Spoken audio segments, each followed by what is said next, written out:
Halo, salam dan bahagia. Perkenalkan, nama saya Rini Eka Sari.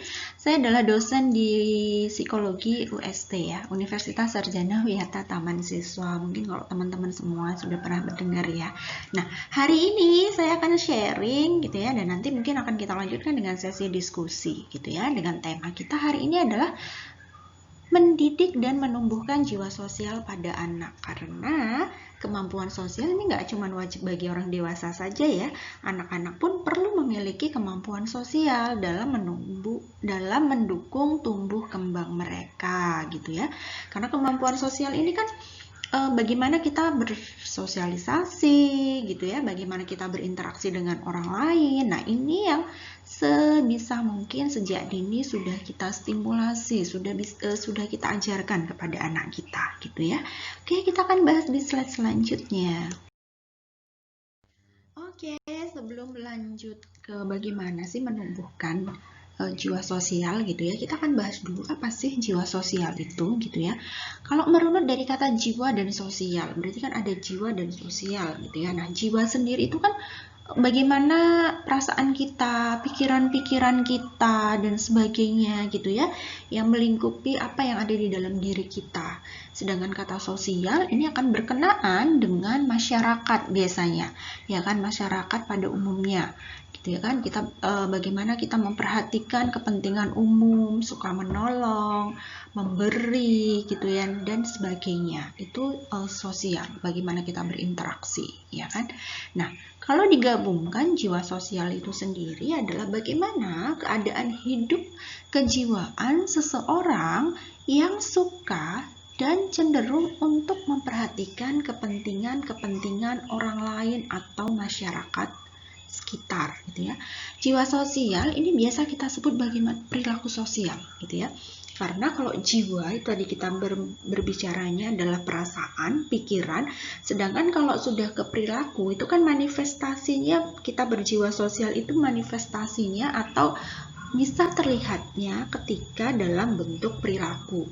Makanya orang-orang lebih banyak menyebutnya dengan perilaku sosial karena itu yang tampak, itu yang bisa dilihat gitu ya. Nah, perkembangan sosial.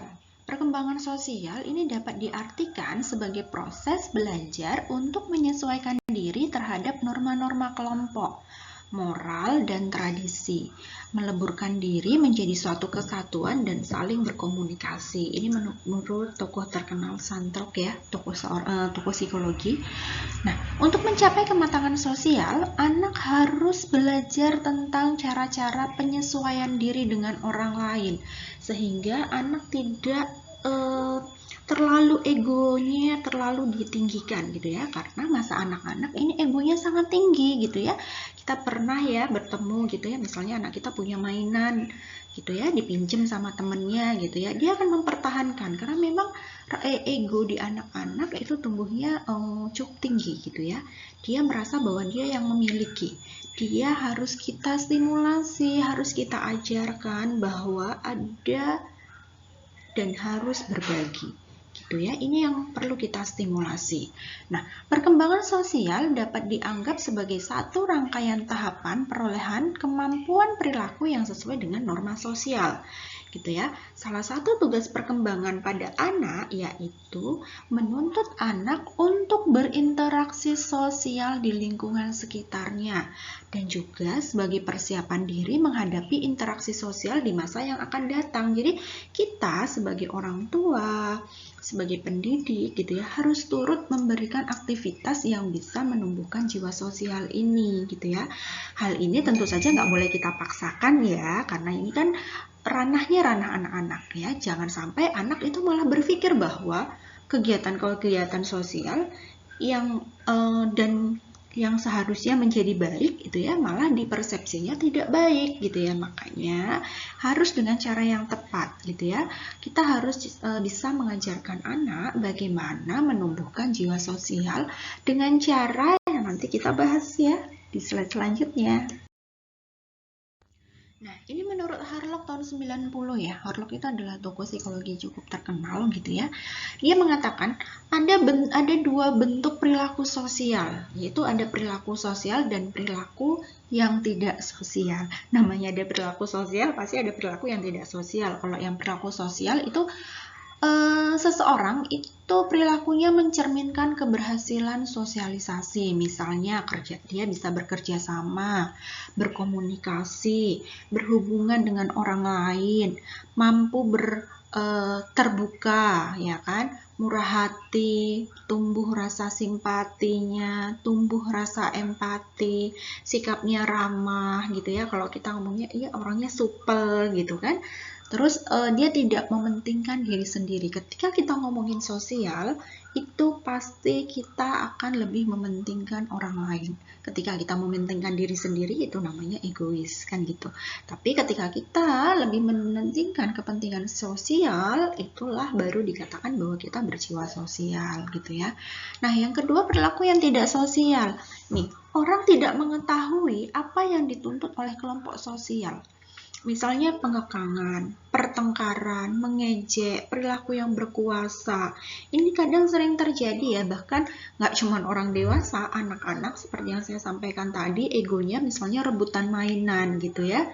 Karena dia merasa itu miliknya dia gitu ya.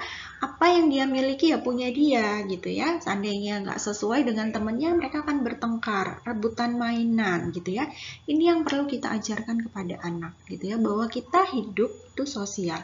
Karena kan sejatinya manusia itu adalah makhluk sosial gitu ya. Oke. Nah, bagaimana sih cara melatih kemampuan sosial pada anak? Karena anak-anak itu perlu dilatih untuk kemampuan sosialnya, gitu ya.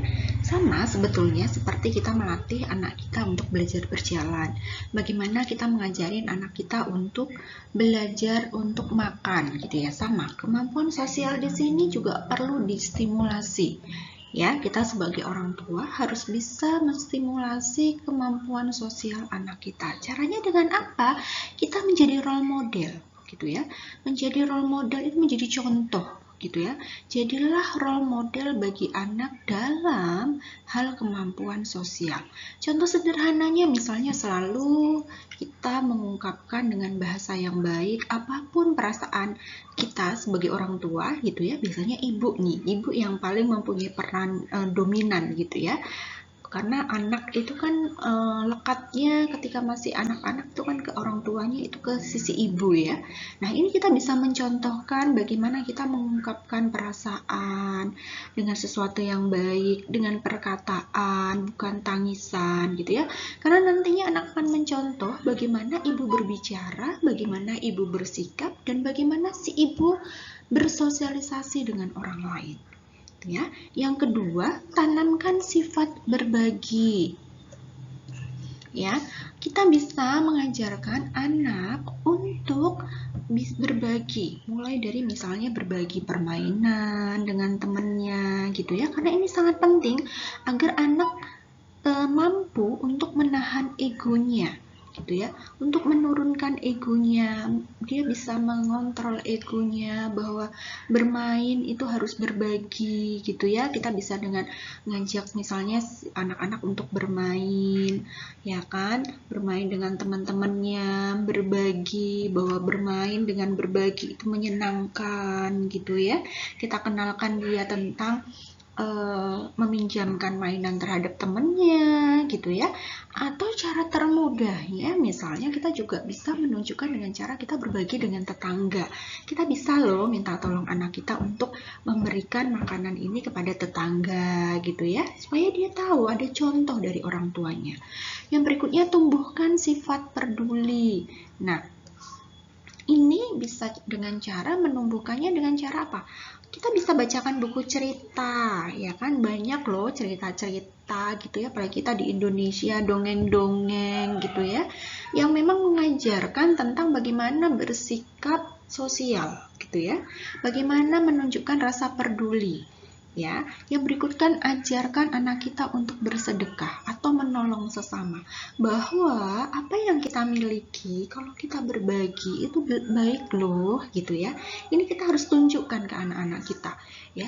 Kita harus memberikan contoh tadi, ya kan? Bersedekah, berbagi dengan teman, gitu ya. Misalnya anak kita bawakan bekal karena dia punya temen, gitu ya. Nanti kita bawakan bekal berlebih, nanti temennya diajak makan bareng ya. Atau ketika ada temennya main, nanti ini bareng-bareng sama temennya ya. Bisa seperti itu. Gitu ya. Baru biasakan katakan tolong, maaf, terima kasih. Ini sungguh sederhana sekali, tapi jarang banget kita lakukan. Bahkan kita sebagai orang tua jarang meminta tolong, jarang meminta maaf gitu ya. Jarang berterima kasih ketika anak sudah melakukan hal-hal yang baik gitu ya. Karena ini kata-kata sederhana ini kalau kita biasakan maknanya akan sangat besar sekali, gitu ya. Yang berikutnya biarkan anak menyelesaikan masalahnya sendiri. Kita latih anak untuk menjadi dewasa, ya, untuk dia berpikir, untuk dia menyelesaikan permasalahannya, ya kan? Kita berikan stimulasinya. Jangan kita sebagai orang tua nggak tegaan, terus kita menyelesaikan masalahnya, gitu ya. Ketika misalnya anak dengan tugas sekolah, anak bermain dengan teman, ada berdebat gitu, kita sebagai orang tua tiba-tiba masuk melerai. Sebetulnya gitu ya, kita sebagai orang tua kadang sering agak lebay gitu ya, merasa bahwa kita yang paling pantas untuk menyelesaikan. Padahal ini permasalahan anak-anak yang sangat sederhana. Kadang mereka hanya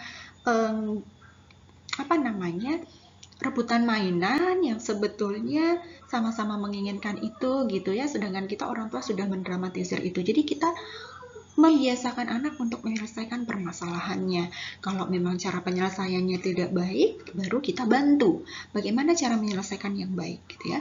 Baru tumbuhkan sikap positif. Ini juga sangat penting ya. Kadang kita tidak sadar membuli anak kita sendiri gitu ya, tidak menumbuhkan sikap positifnya, malah membuat dia minder, melarang A, melarang B, melarang C gitu ya. Sudah banyak sekali yang mengatakan bahwa dalam mendidik anak kita harus mengurangi kata jangan, tapi jelaskan ke anak kenapa itu tidak boleh. Gitu ya, supaya dia bisa paham, dia berpikirnya jadi positif. Kita kan sudah tidak hidup di zaman dulu ya, zaman nenek kita dulu kan selalu menakut-nakutin ya, nggak boleh duduk di atas bantal, nanti bisulan gitu misalnya. Ini anak-anak sekarang itu kan beda dengan anak-anak dulu. Anak-anak sekarang dia lebih kritis, kenapa kok nggak boleh? Memangnya bisa bisulan. Ini kan menumbuhkan sikap negatif, tapi kita bisa menumbuhkan sikap positif. Jangan duduk di atas bantal, karena bantal itu kan buat kepala ya dek, sedangkan kepala itu kan di atas, nggak boleh ya didudukin. Nah, kita bisa menjelaskannya dengan cara seperti itu. Nah, ini adalah berbagai macam metode yang bisa kita terapkan dalam menumbuhkan jiwa sosial anak tadi. Yang pertama itu ada metode pembiasaan.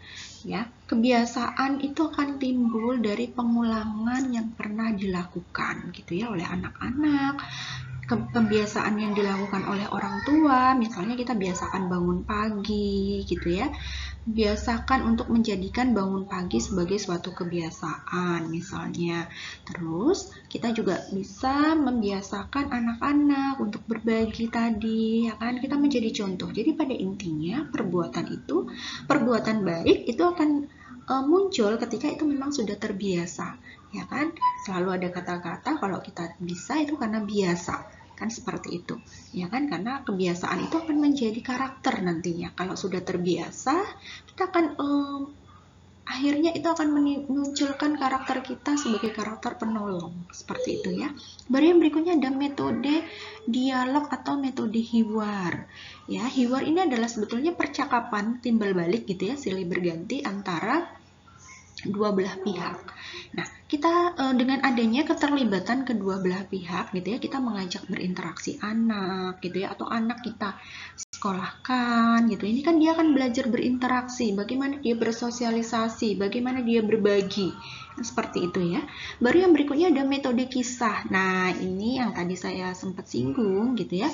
Kita bisa menceritakan kisah-kisah menarik gitu ya, kisah-kisah teladan, ya kan? Bisa kita ambil dari cerita para nabi, bisa kita ambil dari hikayat-hikayat yang ada di Indonesia, seperti itu ya, untuk anak-anak lebih mudah untuk memahami. Baru yang berikutnya adalah metode keteladanan. Metode keteladanan ini adalah cara yang bisa kita tempuh dalam proses pendidikan gitu ya, melalui perbuatan tingkah laku yang patut ditiru. Jadi dengan cara role model tadi, modeling ya, kita sebagai modeling baik gurunya, baik orang tuanya, kalau ada kakaknya, ada siapa yang tinggal di lingkungan kita gitu ya, di dalam keluarga kita, itu bisa menjadi model buat dia supaya ditiru perilaku baiknya gitu ya. Oke, sekian dari saya. Terima kasih. Tidak banyak teori yang bisa saya jelaskan karena saya lebih suka nanti kita bisa saling diskusi karena setiap permasalahan, setiap anak itu pasti punya problematika sendiri-sendiri. Nggak bisa kita samakan cara pendidik anak kita gitu ya.